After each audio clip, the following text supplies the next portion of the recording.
Okay, welcome to Foxtecc, and in this video let's talk about the Magic Mouse and more specifically the battery.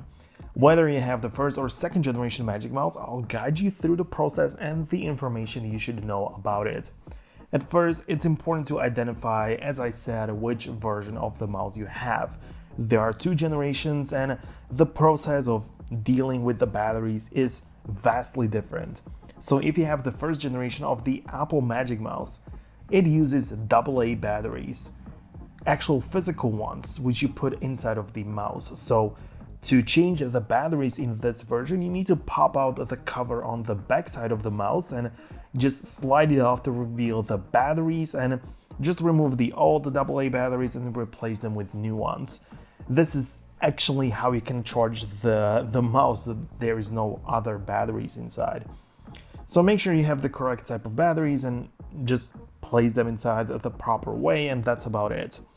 On the other hand, if you have the second generation Magic Mouse, the battery replacement process is different because the second gen doesn't have a removable battery cover. Instead, it has a built-in rechargeable battery and it features a lightning port for charging.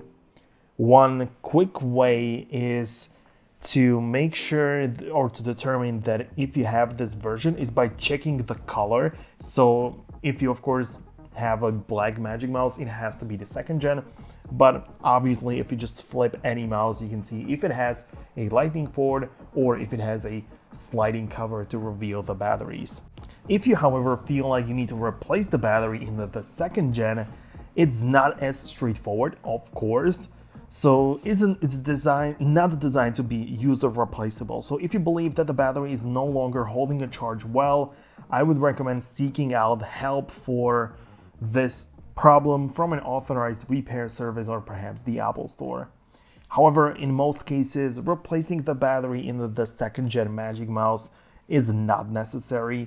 The built-in battery typically maintains its performance over time, but if you notice that the battery isn't lasting that well, try monitoring the charge level more closely. You can easily check in the settings of your Mac, so make sure you always charge up your mouse properly and that it doesn't have any problem with that. But that's about it. Hope you found this video useful. If you did, hit the thumbs up and I'll see you in the next one.